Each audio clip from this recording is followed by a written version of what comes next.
కూటమి ప్రభుత్వం మా మీద కుట్ర చేస్తుంది. కూటమి ప్రభుత్వం ఈ రోజు మాకు భయపడుతుంది. కూటమి ప్రభుత్వానికి కానీ చంద్రబాబు నాయుడు గారికి కానీ వైఎస్ఆర్ గారన్నా వైఎస్ జగన్మోహన్ రెడ్డి అన్నా సరే భయం. వాళ్ళ పేర్లు కనపడ్డా వాళ్ళ పేర్లు విన్నా సరే టీడీపీ నాయకులకి గుండెల్లో రైళ్లు పరిగెడుతున్నాయి. ఈ మాట ఈరోజు వైఎస్ఆర్సీపీ పార్టీ నాయకులందరూ మాట్లాడుతున్నారండి. పేర్లు మార్చడాల గురించి, ఈరోజు భయాల గురించి, రైళ్లు పరిగెట్టడాల గురించి మీరు మాట్లాడకూడదండి. ఈరోజు వైఎస్ఆర్సీపీ పార్టీ నాయకులు ఏ ఒక్కళ్ళు కూడా ఈ పేర్లు మార్చడాల గురించి మాట్లాడకూడదు. కనీసం ఆ అర్హత కూడా మీకు లేదు. ఈరోజు సిగ్గుపడాలి మీరందరూ మళ్ళీ ఈ విషయాల గురించి మాట్లాడుతుంటే. ఈరోజు విశాఖపట్నంలో ఏదైతే అంతర్జాతీయ క్రికెట్ స్టేడియం ఉందో ఆ క్రికెట్ స్టేడియంకి వైఎస్ఆర్ గారి పేరుని తీసేశారు. వైఎస్ఆర్ గారి పేరును తీసేశారు కానీ అక్కడ ఎన్టీ రామారావు గారి పేరు, చంద్రబాబు గారి పేరు, మరొక రాజకీయ నాయకుడి పేరు, తెలుగుదేశం పార్టీ నాయకుల పేరు, బీజేపీ నాయకుల పార్టీ పేరు, లేకుంటే జనసేన పార్టీ నాయకుల పేరు ఎవరిది పెట్టలేదు కదా. ఎందుకో గుండెలు బాధ చేసుకుంటున్నారు, ఎందుకో బట్టలు చించేసుకుంటున్నారు. దారుణం జరిగిపోయింది. చంద్రబాబు నాయుడు భయపడుతున్నాడు.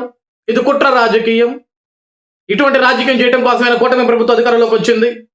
ఈరోజు వైఎస్ఆర్ గారు జనం గుండెల్లో చిరస్థాయిగా ఒక స్థానం సంపాదించుకున్నాడు. అఫ్ కోర్స్ ఎవరు కాదన్నారండి, ఎవరి అభిమానం వాళ్ళకుంటుంది.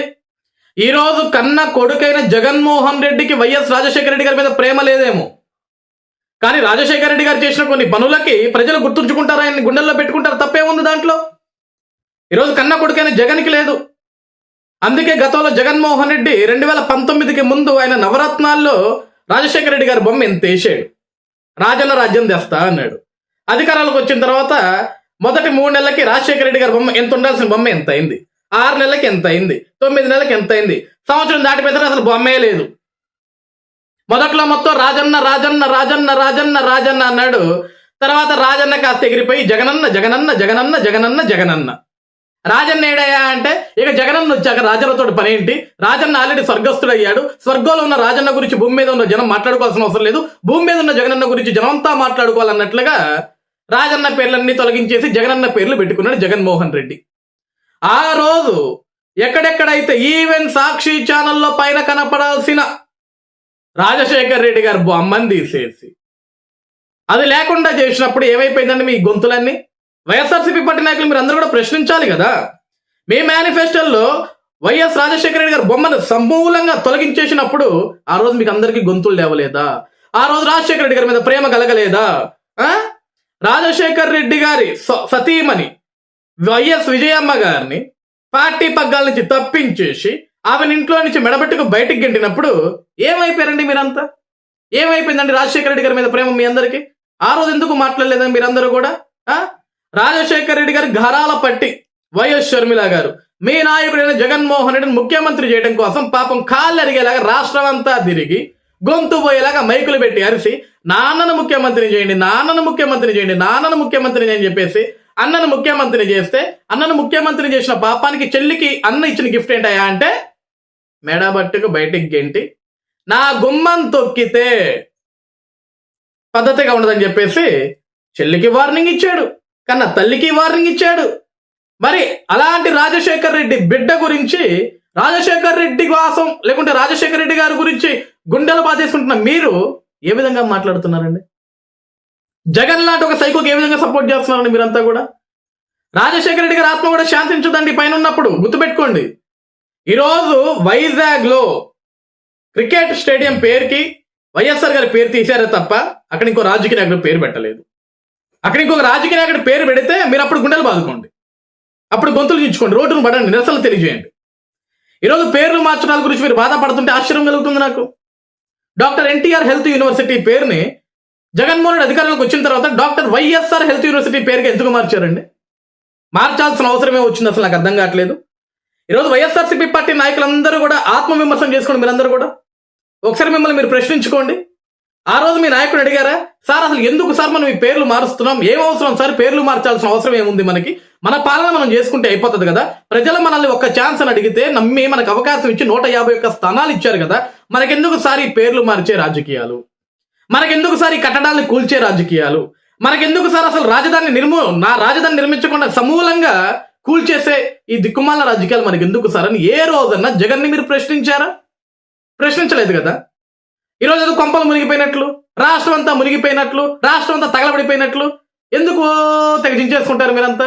ఈరోజు ఎస్ రాజశేఖర రెడ్డి గారు అంటే అనేక మంది ప్రజలకి ఆయన గుండెల్లో ఆయనకంటూ ఒక స్థానం ఉంది. కానీ జగన్కి లేదే, కన్న కొడుక్కి లేదే ఆయన మీద పేరు. తండ్రి చనిపోతే ఎవడన్నా బాధపడతాడు, బాధపడి తండ్రి శవం ఇంటికి ఎప్పుడు వస్తుందని ఎదురు చూస్తాడు. ఈ పెద్ద మనిషి తండ్రి శవం రాకముందే రాజకీయాలు చేసి నాకు ముఖ్యమంత్రి పదవి ఇస్తారా ఎవరా, ఇవ్వకపోతే నేను ఊరుకున్నాను చెప్పేసి ఆ రోజు కాంగ్రెస్ పార్టీని విభజించింది ఇతను కాదా? జగన్మోహన్ రెడ్డి కాదా? చిన్న పిల్లారెడ్డి నా చెప్తాడు కదా, సొంతం బాబాయ్ ముఖ్యమంత్రి పీఠం కోసం, ఆంధ్రప్రదేశ్ రాష్ట్రంలో సింపతి కోసం, ప్రజల్లో ఒక సింపతి గెయిన్ చేసుకున్న ముఖ్యమంత్రి పీఠం ఎక్కడం కోసం సొంతం బాబాయిని హీనంగా కిరాతకంగా చంపించిన పాపాత్ముడు దుర్మార్గుడి జగన్మోహన్ రెడ్డి. ఆ రోజు ఏమైపోయింది సార్ మీ గొంతులన్నీ? వివేకానంద రెడ్డి గారు ఎవరో తెలుసు కదండి, రాజశేఖర్ రెడ్డి గారికి కుడిభుజంగా ఉండే వ్యక్తి. రాజశేఖర్ రెడ్డి గారికి రాజకీయాల్లో అడుగులు వ్యక్తి, రాజశేఖర్ రెడ్డి గారికి అండగా ఉన్న వ్యక్తి వైఎస్ వివేకానంద రెడ్డి గారు. అటువంటి ఒక వ్యక్తిని మీ నాయకుడైన జగన్మోహన్ రెడ్డి వాళ్ళ తమ్ముడితోటి కలిసి ఇంకా కొంతమంది కిరాతకులతో కలిసి హీనంగా చంపించి గొడ్డలతోటి నరికి వాళ్ళే కుట్లేసి వాళ్ళే రక్తాన్ని తుడిచి వాళ్ళే మూటలు చుట్టి మళ్ళీ నారాసుల రక్త చరిత్ర అని మీ నాయకుడు ఒక కొత్త డ్రామాకి తెరదీసి కాసేపు గుండెపోటని కాసేపు గొడ్డలి పోటని ఈ దిక్కుమాల రాజకీయాలు చేసినప్పుడు మీకు ఎవరికి సిగ్గు అనిపించట్లేదండి ఇంకా జగన్మోహన్ రెడ్డి వెనకేసుకుని తిరగడానికి? ఈరోజు మీరు ఎవరు ఎన్ని మాటలు మాట్లాడినా గుర్తుపెట్టుకోండి, అసలు ఈ రోజు పేర్లు తొలగిస్తున్నారు లేకుంటే పేర్లు తొలగించబడుతున్నాయి అంటే వీటన్నిటికీ అసలు ముఖ్య కారకుడు జగన్మోహన్ రెడ్డి. ఇతను మొదలుపెట్టిన పెంట ఇదంతా, ఇతను చేసిన చెత్త ఇదంతా. అసలు ఈ రాష్ట్రంలో పేర్లు మార్చాలా, విగ్రహాలు తగలబెట్టాలా, విగ్రహాలు పగలగొట్టాలా, విగ్రహాలను కోల్చాలా, సర్వనాశనం చేయాలా, ఒక పార్టీలు లేకుండా చేయాలా, మనుషులు అరెస్టులు చేయాలా, కిరాతకం చూపించాలా, ఇటువంటి చెత్త రాజకీయం పనికిమాల రాజకీయం చేసింది ఎవరండి? జగన్మోహన్ రెడ్డి కాదా? ఈరోజు వైసీపీ నాయకులందరూ గుర్తుపెట్టుకోండి సార్, ఒకసారి ఆత్మవిమర్శనం చేసుకోండి. రాజశేఖర రెడ్డి గారి గురించి బాధపడాల్సిన అవసరం ఏమీ లేదండి. చంద్రబాబు నాయుడు గారు రాజశేఖర రెడ్డి గారిని ఎక్కడ కూడా అవమానించరు. అవమానించే విధంగా ఈ కూటమి ప్రభుత్వం పరిపాలన చేయదు. ఆ విషయాన్ని గుర్తుపెట్టుకోండి. మీలాగా మీ నాయకుడిలాగా సైకో పరిపాలన అయితే ఈ కూటమి ప్రభుత్వం అంది కాదు. అన్ని మంచి రోజులే ఉన్నాయి, అన్ని అద్భుతాలే జరుగుతాయి. ఈ రాష్ట్రంలో అంతా మంచిగా జరుగుతుంది. ఆంధ్రప్రదేశ్ రాష్ట్రంలో ప్రజలందరూ సంతోషంగా ఉన్నారు, సుఖ సంతోషాలతో చాలా అద్భుతంగా ఈ రోజు ముందుకు వెళ్తున్నారు ప్రజలందరూ. ఆ సంతోషాలు చెడగొట్టాలనే ప్రయత్నాలు చేయకండి. ఈరోజు మీరు ఎంత గుండెలు బాదుకున్నా, ఎంత గుడ్డలు చించుకున్నా సరే ఎవడు నమ్మడం ఈ డ్రామాల్ని. చివరికి రాజశేఖర్ రెడ్డి గారు కూడా క్షమించడం మీలాంటి వాళ్ళందరూ జగన్మోహన్ రెడ్డి వెనకేసుకొని వస్తే జగన్నే క్షమించే పరిస్థితుల్లో లేడు పైనుండి. ఇక మిమ్మల్ని ఎక్కడ క్షమిస్తాడు చెప్పండి? ఇప్పటికైనా సరే పద్ధతులు మార్చుకోండి. మీకు కూడా బిడ్డలు ఉన్నారు, చదువుకునే బిడ్డలు ఉన్నారు, వాళ్ళ భవిష్యత్తు బాగుండాలి అంటే జగన్ లాంటి సైకోని నమ్మటం మానేసి, జగన్ పంచన చేరటం మానేసి, జగన్ మాటలు వినటం మానేసి, జగన్ తోటి దోస్తీని కటీఫ్ చేసి పక్కకు వచ్చి మీ పనులు మీరు చేసుకోండి.